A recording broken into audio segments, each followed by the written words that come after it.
It's 31st of December 24, and on this day, usually each year, we get government papers released from 20 years previously. So this time it's 2004, and Tony Blair gets blamed for. Really, we're talking about mass migration here. Tony Blair usually gets blamed for this, but personally, it's been happening since 1947. What he did do was put it on turbo boost, and his mass migration here was from East Europe, basically, from 8 countries who got to join the EU from East Europe. So you could call them the Orthodox Christian countries. Um, yeah, and so Tony Blair gets the blame, from a lot of right wing people and that, but he's just part of it. I mean, Boris Johnson has been even worse. As Tony Blair said recently, a couple of times, or whenever he's asked, he said when he opened up this here, he brought in single people from Europe who quite often, most of them return, or so he said. I don't know if that's true actually, because a lot of them were from like colonies, say from Somalia to Holland. And then when they've got EU citizenship, they're over to Britain, that sort of thing. They were using it as a leapfrog. But he was pointing out he done that, that's from his point of view. And then Boris Johnson done away with that and instead brought them in from non-EU countries. Basically, every country apart from America, Australia, Canada, really, New Zealand, non-EU, and families. And he's right to say that. Boris has been the worst of the whole lot. I mean, over the last 4 years, Boris has brought in more than 1 million each year. Gross. Forget that net figure that you keep saying. The net doesn't mean anything. Gross, you look at, that's 1.4 million newcomers last year from non-EU, non-America, non-Australian countries. Maybe some of them were Australian, but not many. You know, basically changing Britain forever and unrecognisable. Doesn't mean anything. A Tower of Babel, basically. And from countries that seem to have very poor track records in women's rights. Because women's rights isn't an issue for getting citizenship into Britain. Um, yeah, so anyway, on to this. Yeah, Tony Blair. They were saying that they estimated that there was going to be about 6,000 in the first year and then 13,000 each year. And it turned out in the first year there was 91,000 came, and over 1 million came. I don't know when it get changed, or has it even been changed? Yeah, it has since Boris, but over 1 million came. So, I mean, he got that totally wrong. He should have changed it immediately, but he didn't. He shouldn't have done it at all because none of the other EU countries done it. Although they've not ended up in a good situation either, really, have they? So in the end, more than 1 million people from 8 new member countries made the UK their home. That's from Orthodox Christian East Europe countries. So Boris changed that, done away with that, and instead he's bringing them in from Africa, Asia, Middle East, basically South America, Central America, uh, and he's bringing in other family as well. So Boris has been the worst of the whole lot. So Tony Blair gets the blame as well. He does get the blame, but this has been going on since 1947. So to me, I mean, before Blair came in, we were already finished, really, as a stable country, in my opinion. We're, um, I don't know if you're allowed to think that we're going to be a utopia. That's not illegal to think that. You'll not get arrested for that. But if you get any anxieties, then there is a chance you'll get arrested, which is unfortunate, but it's very difficult. I mean, we're living in a Stasi state at the moment, really, because we're trying to predict the future. Anyway, yeah, it's the likes of John Prescott and that were telling me that this is out of control. So this all started 2004, but it happened long before that anyway. But this is when it get really turbo boosted. This is when mass migration became the norm, really, I suppose. And this is where that Keith Faz, the the MP from Leicester who was caught on camera in a strange situation but seemed to survive that, and Labour didn't kick him out or whatever. I don't know if they did kick him out eventually, but he represented Leicester. Um, he was a fair reflection of one aspect of Leicester, the way Leicester's changed. Leicester is the first. Leicester Council calls itself proudly the first minority majority. So they're not saying they're the first third world majority or the first global south majority, as Hamza Yusuf would use the term. Calling themselves minority majority. So that's quite a neutral thing, that. Whereas in London, some of the councils are starting to call themselves global majorities. I don't really know what that means. Is that global against natives, basically? Yes, it is actually. Anyway, so the numbers were out of control, and the ministers advised to err on the side of publishing less rather than more when it came to releasing official data.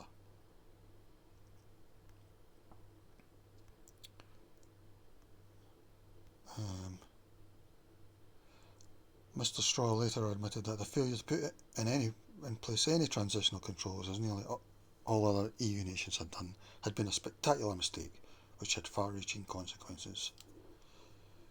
And it is ironic when you think it is like what the type of newcomer we've got now, you know. It's not even the EU at all, or even Europe, or the West.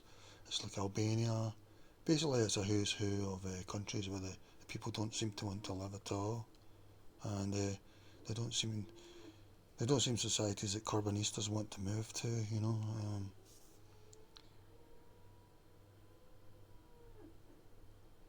And then migration, so that's when mass migration came rising, and that's net, remember, so that's probably, you might add another 400,000 onto that a year, maybe even more actually, because you've got to go by the gross number of how you're changing Britain.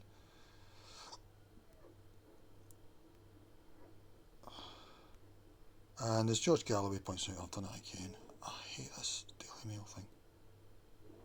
I'll pause it. So yeah, I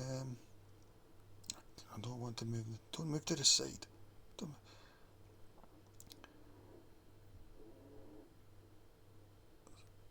So that's net 200k a year. So that's when we really got up to this silly. I mean, it used to be like 50,000 a year. Even that was too much, and that's net. So you're not including the ones up the left. So that's when this really got off. To me, it was really the internet that caused it all. Really, I mean, because people found the loopholes. People that can't bear their own homelands, seemingly, or we don't actually know why they want to leave. Nobody ever asks, why do you want to leave your ancestral homeland that's usually beautiful and warm, and there's zero racism. Everyone looks similar. Why do you want to leave them?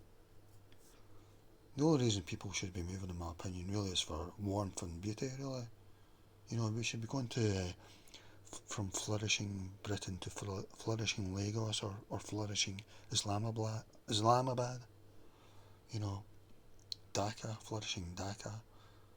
Corbynistas don't seem to. They would maybe call you the R word if you said that, but why? Why? What are they subconsciously telling you what they think of those places? And it ultimately led to the 2016 Brexit vote. Yeah, it did, yeah. But look, that took 12 years. And we were already sunk before then anyway. Like I say, I think it's the internet. Apparently Glasgow, the population was declining every year up until about 1999. So you could say that's when Blair got in. But I think it was really more the internet. You know, people could find loopholes from around the world. So they expected 6,000 in their first year and they get 91,000. And that's the ones that registered.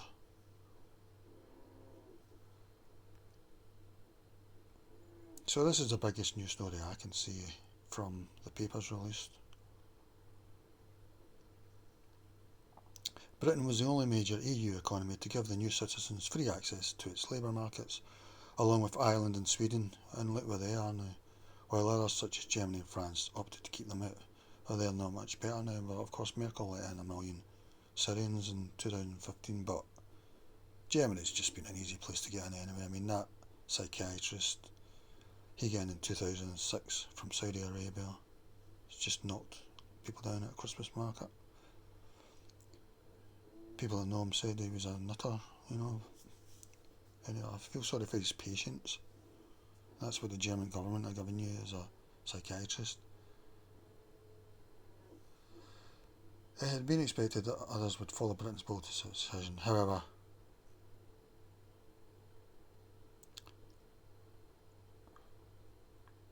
they didn't.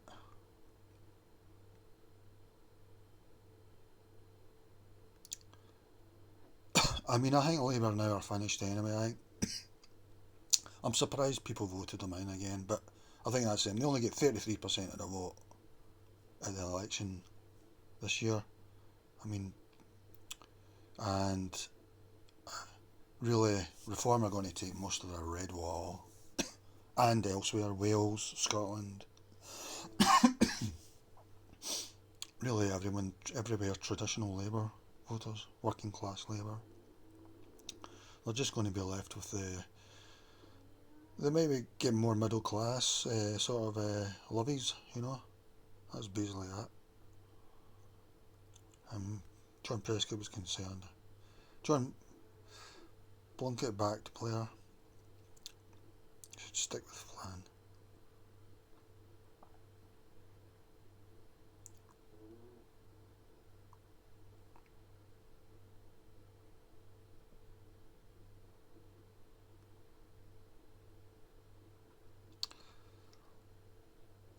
And Mr. Blair had his own doubts, and I think this is interesting.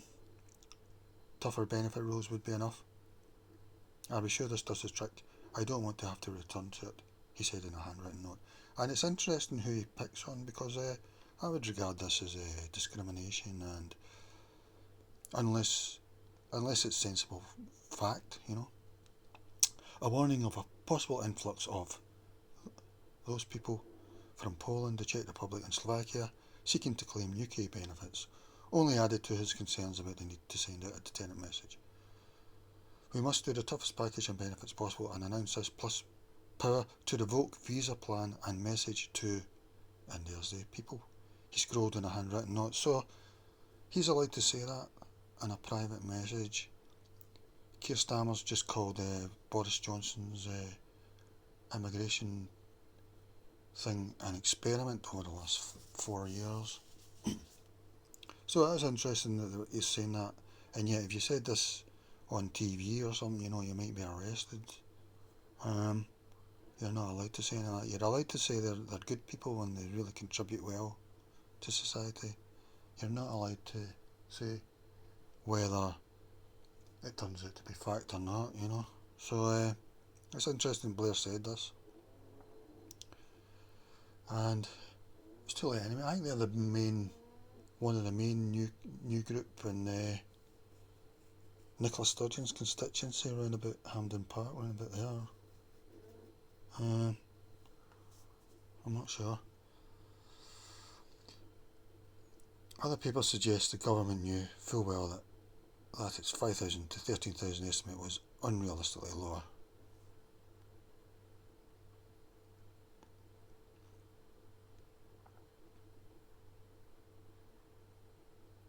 We expect demand to be met by EU free movement of workers. At the time, such vacancies were 300,000, vastly higher than the 13,000 a year, which ministers were telling the public would come. Thinking about farm work and that, I'm wondering, are the farmers doing all they can to be automated? You know, putting in long-term investments to be automated, which will be better for them long-term. Or are they just going for cheap labour? And from what I've seen from farm things, it looks like slave labour to me, basically. If you're living on site and stuff like that. Is there machines that could do that?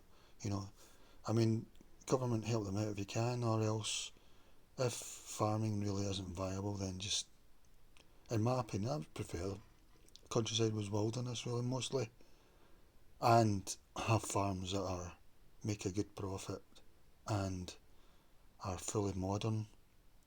You know, don't rely basically on slave labour really, from what it looks like to me.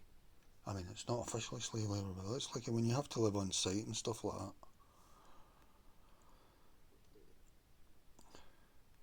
By over at the end of 2004, just over half the new arrivals were from Poland, with the next biggest contingent from Lithuania, then Slovakia. And an echo of recent Conservative Prime Ministers who tried to bring in schemes such as Rwanda opposed by Labour. Papers show that Mr Blair told the Cabinet in February 17th, 2003, this is a year before, that a policy of deterrence was the only way to tackle the problem of rising asylum numbers. So that was a year before anyway, so that's not much to do with his... He is recorded as having said that while this could lead to accusations of rough justice, that was inevitable if the asylum system was to be restored to manageable levels. Yeah, I'm a big fan of Robert Jenny, but I don't agree with him really. Well, you could say mass migration, but it was already going that way anyway. I think the internet was the main thing that caused it. But it already happened even before the internet. We'd already changed beyond recognition, really.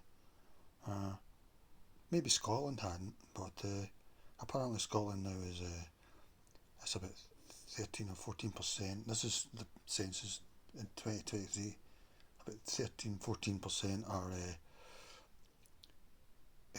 global south, if you want to call them Hamza Yusuf's term. Hamza was using that when he went to I think it was a COP meeting or something, as reparations of green damage to this group of countries, and he had to use a term to let you know what he meant, global south. So that's the term he's using. So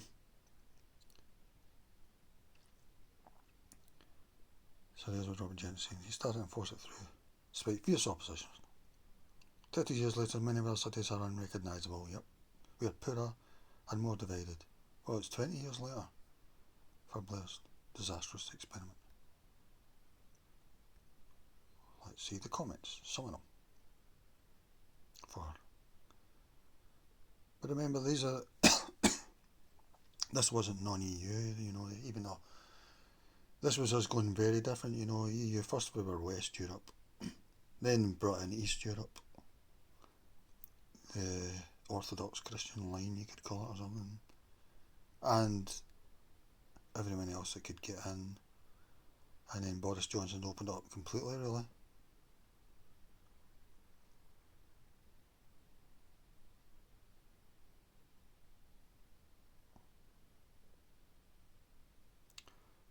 Yeah, that wasn't Sunak, really, that was really Johnson.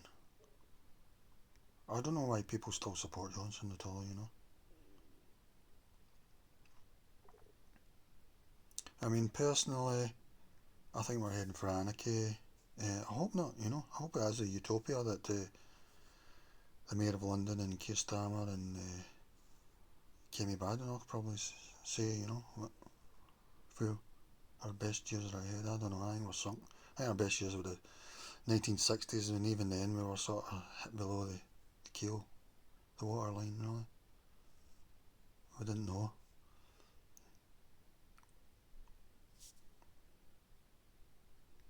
None of them, all of them are to blame.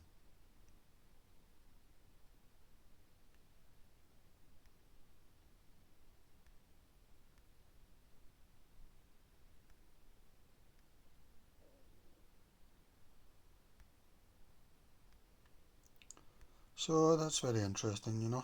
As I say, yeah, I do blame Tony Blair, but I blame the internet, and it was happening before that. And the worst of all was Boris, really. I mean, I don't know what he was thinking, Boris Johnson. So, okay, I'll leave it at that.